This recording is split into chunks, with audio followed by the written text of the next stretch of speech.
El estado de Morelos cuenta con un sinnúmero de bondades para sus habitantes y para quienes lo visitan. Se diferencia del resto de los estados de la República por ser protagonista de diversos hechos históricos y por tener una diversidad de microclimas que favorecen el turismo, de tal forma que se puede disfrutar de lugares históricos y de naturaleza sin necesidad de recorrer largas distancias. A las faldas del volcán Popocatépetl encontramos una serie de edificaciones religiosas construidas en el siglo XVI, conocidas como la Ruta de los Conventos.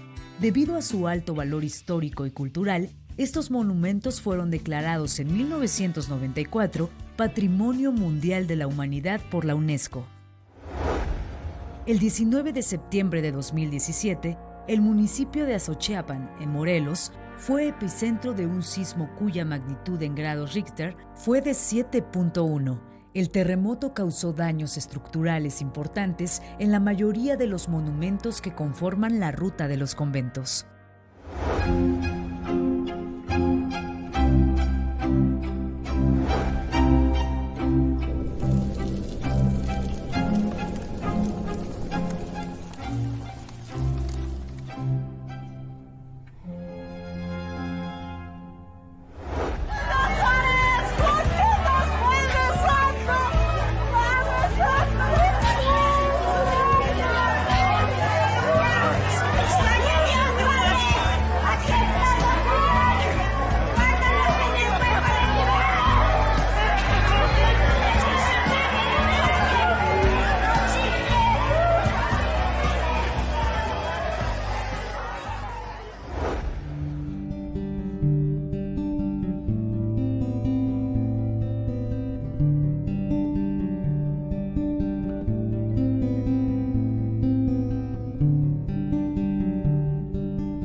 Sí nos dimos cuenta de que había ocurrido un movimiento sísmico muy fuerte. No se sabía la magnitud que había hecho el sismo hasta que se empezó a ver en las redes sociales, en la televisión, en el radio. Fue una experiencia totalmente triste. Lamentablemente nuestros patrimonios culturales y varios edificios de varias comunidades y pueblos de Morelos resultaron muy afectadas, ¿no? En su mayoría. Fue un poco surrealista el asunto porque de pasar de un simulacro a un sismo real y muy fuerte es algo que todavía creo que no hay palabras para explicarlo, ¿no?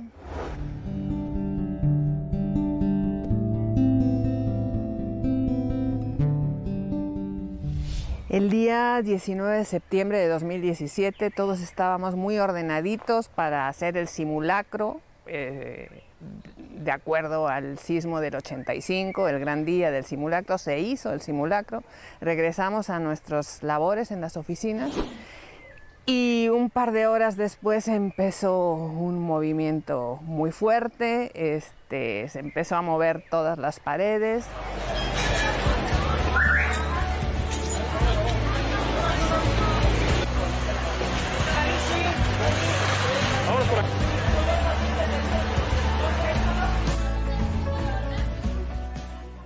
Afortunadamente se había realizado el simulacro, entonces como que quedó una idea, pudimos salir a las áreas donde estaban especificadas que nos teníamos que reunir.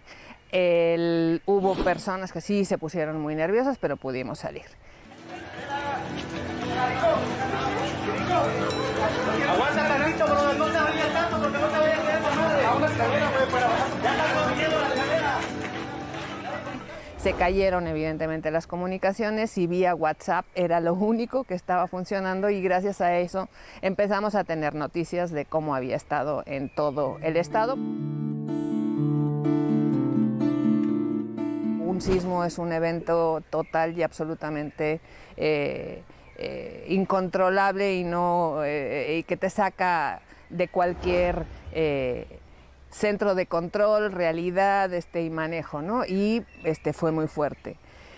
Primero las personas, las indicaciones fue que las personas supieran sobre sus familias y todo. Cuernavaca se transformó en una locura de tráfico, pero lo importante era que todos supiéramos cómo estaban nuestras respectivas familias. Recordemos que en la Ciudad de México se había sentido el del 7 de septiembre muy fuerte, es decir, unos días antes ya habíamos tenido otro sismo, ¿no? Rápidamente durante el transcurso de la tarde empezamos a recibir ya señales de qué había pasado en el Palacio de Cortés, qué había pasado en Catedral, o sea, en distintos lugares, ¿no? Nuestros enlaces, las personas de confianza empezaron a dar información y desde el 19 por la tarde empezamos a organizar lo que a partir del día 20 serían las brigadas que saldrían por todo el estado, ¿no? Nosotros empezamos a recibir noticias, primero de nuestros centros de trabajo, Palacio de Cortés, ex convento de Tepoztlán, Chalcatzingo, Xochicalco, Cuautla, ¿no? El museo de Cuautla, el Teposteco, es decir, empezamos a recibir esa información, sabíamos que las gentes estaban bien, algunos lugares parecía que tenían afectación, pero eso ya se vería en el transcurso de los días siguientes. Afortunadamente teníamos y seguimos teniendo un enlace con el obispado, entonces nos comunicamos con él y sabíamos que la mejor manera de saber cuáles eran las afectaciones, sobre todo en la gran cantidad de conventos, iglesias, capillas, parroquias, etcétera, eran pues los curas párrocos, que son los que estaban allí. Nos dijeron, por ejemplo, que Jienjiutepec sí había sido una cosa terrible, que apenas el padre pudo casi que salir, es decir, todas estas historias que conforman las historias de vida y de cotidianidad de un desastre, ¿no? Como fue el sismo.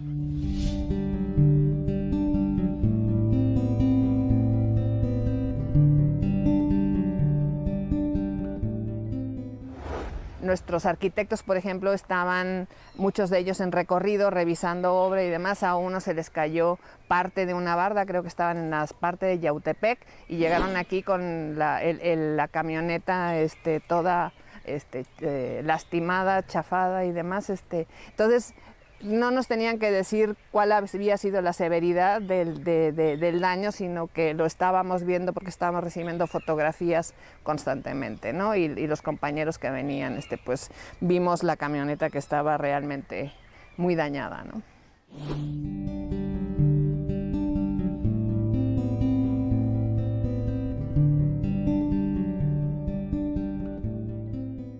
Un evento sísmico, pues es un evento de la naturaleza, es un evento natural, y el desastre se produce socialmente, es decir, es la sociedad la que realmente, por distintas cuestiones, es la que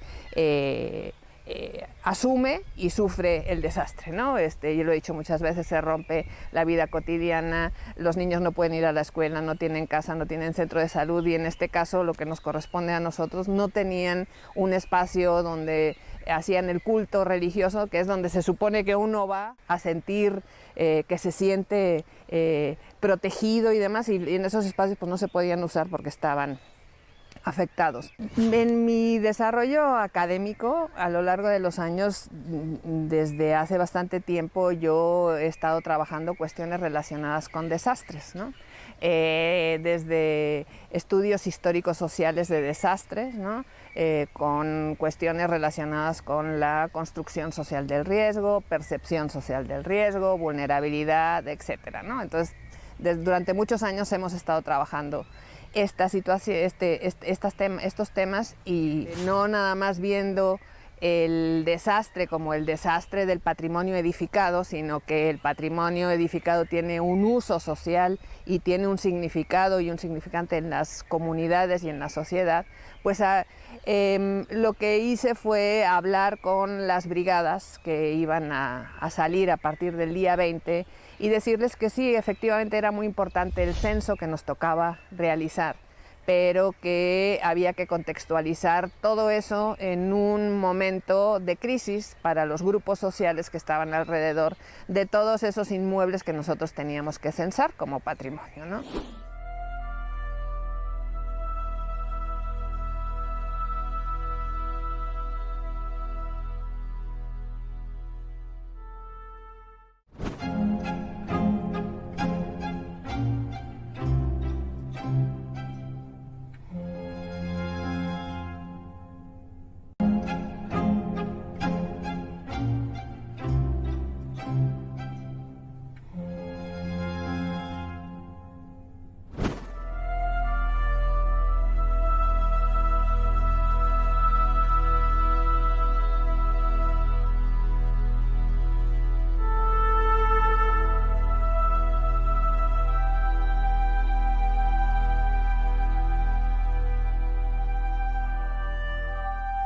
decir, se revisaron pues más de 600 o 700 inmuebles en ese tiempo, ¿no?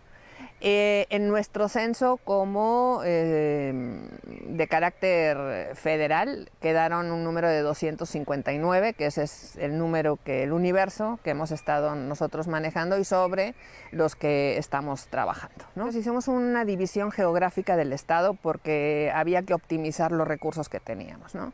Entonces, lo primero se revisaron las cabeceras, digamos, los lugares centrales y luego los otros espacios. Se revisaba todo inmueble que estaba o podía ser histórico, ¿no? Y que podía haber tenido daños sin tomar en cuenta si era de carácter federal, municipal, estatal o particular, ¿no? También hubo toda una revisión, por ejemplo, de todas las haciendas. El INAH tiene un catálogo de inmuebles históricos. En ese catálogo de inmuebles históricos, el catálogo está respaldado por una normatividad de carácter federal, ¿no? Principalmente la Ley de Bienes Nacionales por un lado y la Ley Federal de Monumentos por otro, ¿no? A grosso modo. Ahí se establece el catálogo de monumentos. Ese catálogo de monumentos dice que es responsabilidad del instituto aquellos inmuebles que son bien de época prehispánica, ¿no? Como zonas arqueológicas y demás, y luego hasta finales del siglo XIX, ¿no? Es un corte temporal, ¿no? Que se hizo en una ley de los 70. En ese catálogo dice quién es el responsable del inmueble, si es un inmueble particular, si es un inmueble bajo responsabilidad municipal, estatal o federal. En este caso, nosotros como instancia del gobierno federal, aunque somos área normativa para todos los monumentos históricos, asumir la responsabilidad era nada más de los que eran de carácter federal. Como tal, para dictámenes, gestionar recurso Fonden, subirlos, es decir, en Fonden, por ejemplo, el famoso Fonden, nosotros solo podíamos subir aquellos que eran de carácter federal. Los otros niveles de gobierno debían de subir los que les correspondían.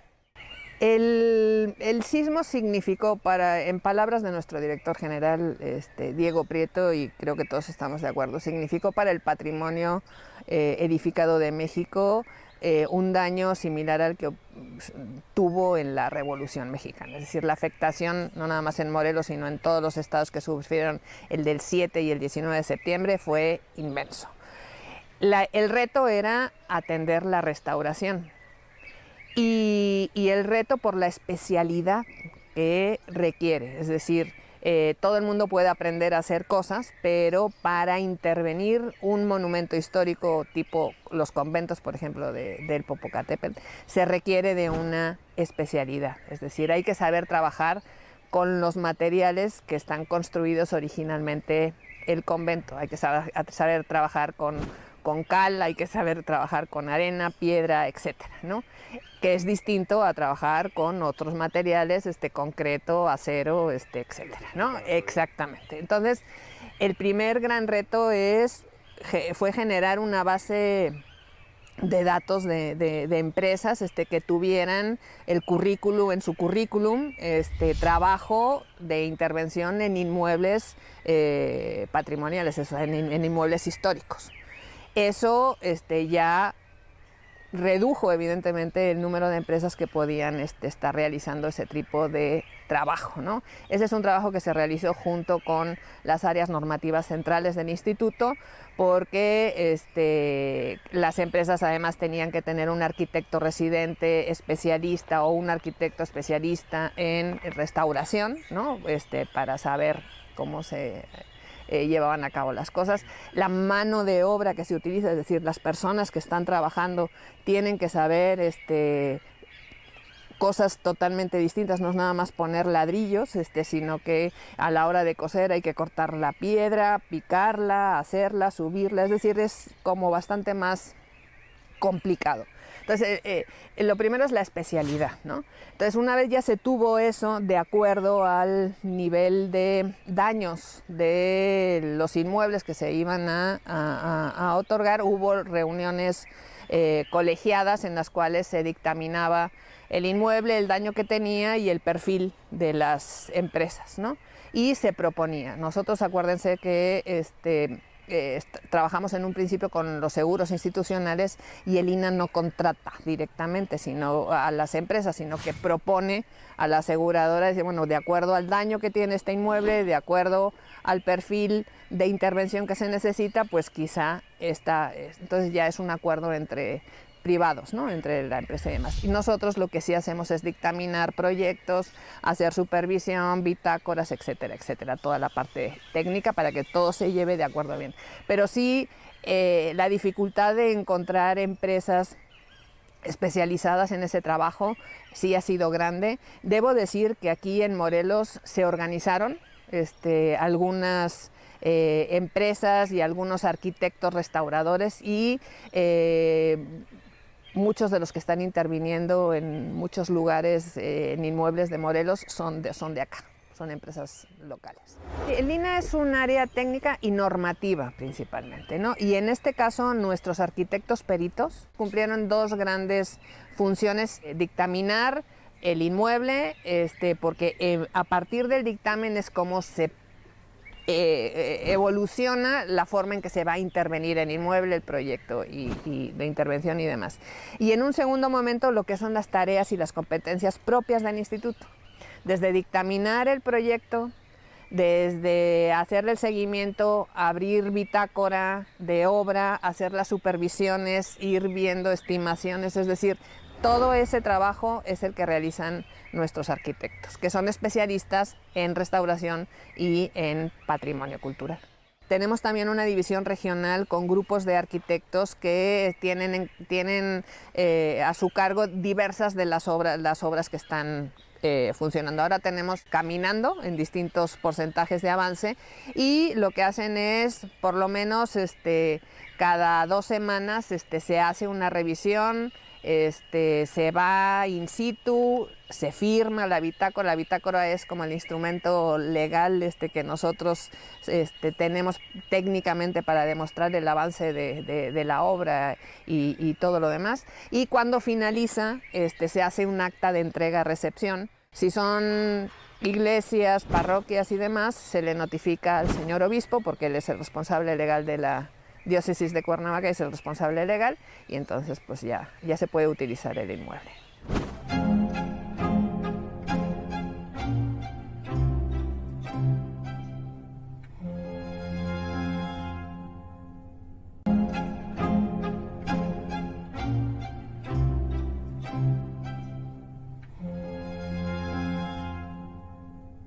Aquí lo que hemos intentado es tener un diálogo abierto, que la información fluya y entender las necesidades de las comunidades. Yo creo que desde el 20 de septiembre de 2017 ha sido trabajar y hablar, establecer un diálogo con las comunidades, con las distintas organizaciones que tienen, ¿no? Tener un camino abierto siempre de diálogo. Aquí ahora ya no tanto, ya vienen menos, ¿no? Pero durante todo 2018 llegaban aquí, o sea, no se necesita cita ni absolutamente nada. Es decir, cada vez que querían preguntar algo o nos llamaban al teléfono directamente o llegaban aquí para preguntar cómo estaba. También se les apoyó para generar espacios de culto alternativo, temporales totalmente, ¿no? En aquellos lugares donde había espacio cerca de la iglesia, pues se construyeron allá, pero con nuestro apoyo. La restauración es un trabajo que va despacio, es decir, no es reconstruir o hacer de nuevo una escuela, una casa, un edificio, ¿no? Sino que hay que ir viendo qué es lo que está apareciendo más allá de lo que a primera vista estaba, la forma de trabajo, los materiales, todo es más lento. Y en comunidades que a lo mejor han tenido una mayor necesidad de tener información, pues se ha hecho recorridos con ellos en las obras, se les ha explicado cómo se están haciendo, porque evidentemente una pregunta que siempre dicen, bueno, Iván, ¿va a quedar segura? ¿Vamos a poder utilizar el inmueble? Sí, precisamente de eso se trata, es decir, de hacer las cosas para que el inmueble pueda seguir utilizándose, para que se pueda utilizar la iglesia, la capilla, la parroquia, el convento, todo, pero tiene que estar bien hecho, ¿no? Y eso lleva su tiempo. El diálogo, el hablar, aquí están las cosas, el cumplir los compromisos establecidos, ¿no? Yo creo que eso ha sido importante en la forma de trabajo. Saben las comunidades que la restauración es lenta, que son muchos los factores que intervienen, pero bueno, poco a poco se está trabajando, ¿no? Y se está saliendo adelante. En Morelos existía yo recuerdo los días posteriores del sismo, es que en Morelos no tiembla, Morelos no es zona sísmica, ¿no? Es más, mucha gente con el sismo de 85 y otros posteriores de la Ciudad de México vinieron a vivir a Morelos porque se suponía que en Morelos no temblaba, ¿no? Pero yo que he trabajado ese tipo de cuestiones, de repente vas buscando así a simple vista históricamente y resulta que, bueno, sin irnos ya a siglos pasados o a siglo XIX, pero en el siglo XX, el sismo del 99, por ejemplo, afectó al patrimonio de muchos de los lugares, sobre todo de los conventos de la parte alta, que se hizo mucho trabajo, ¿no? En el 99, en el 2006 también tembló, aparte del 85, en los 40, en el siglo XIX, 1845, es decir, a lo largo de la historia Morelos sí ha tenido sismos, lo que pasa que pues no existía un registro o una percepción del riesgo sísmico en la sociedad, y eso te pone en riesgo, ¿no? En realidad, o sea, te aumenta la vulnerabilidad ante un evento. Si tú no piensas que estás en una zona sísmica, pues no cumples o no tienes unos protocolos para poder salir adelante si es que tiembla, ¿no? Ahora creo que eso ya somos conscientes, que estamos en una zona sísmica y que tenemos que responsabilizarnos de que lo que hagamos tenemos que hacerlo bien, para que si viene otro 7.1 podamos salir adelante, ¿no? Después del sismo, yo creo que a los que nos quedamos en la tarde aquí, porque nos quedamos aquí porque era imposible ir a cualquier otro lugar, o sea, Cuernavaca era una locura. Dijimos, pues vamos a planear qué es lo que se va a hacer. Yo creo que en ese momento, sabiendo que tus seres queridos están bien, sabiendo que tus compañeros, que las personas que trabajan contigo, familiares, que no había pasado a la vida de las personas nada, ¿no? Piensas que todo lo demás tiene solución, ¿no? Entonces nos dedicamos a hacer nuestro trabajo, pues vamos a planear. Tuvimos una gran respuesta y un gran apoyo de otras áreas del instituto, de otros centros SINA, gente de la UAM, del Colegio de Arquitectos e Ingenieros, es decir, la gente en realidad se volcó. Entonces hubo que organizarlos. Hubo, insisto, una gran solidaridad, el foro se convirtió en nuestra casa. Comíamos, desayunábamos todo acá, se hizo todo ese tipo de trabajo, y a lo largo de todo este tiempo yo creo que se ha consolidado un gran equipo de trabajo. O sea, aquí todo el mundo trabaja en equipo, todo el mundo dentro de este engranaje sabe qué es lo que le corresponde hacer, y creo que entre todos hemos estado saliendo adelante. Todos nos sentimos que pertenecemos a un grupo, que estamos haciendo algo importante y que estamos haciendo nuestro trabajo y que lo estamos haciendo bien, ¿no? Y es un trabajo de equipo. O sea, yo sin las personas que están aquí trabajando no hubiéramos podido hacer absolutamente nada.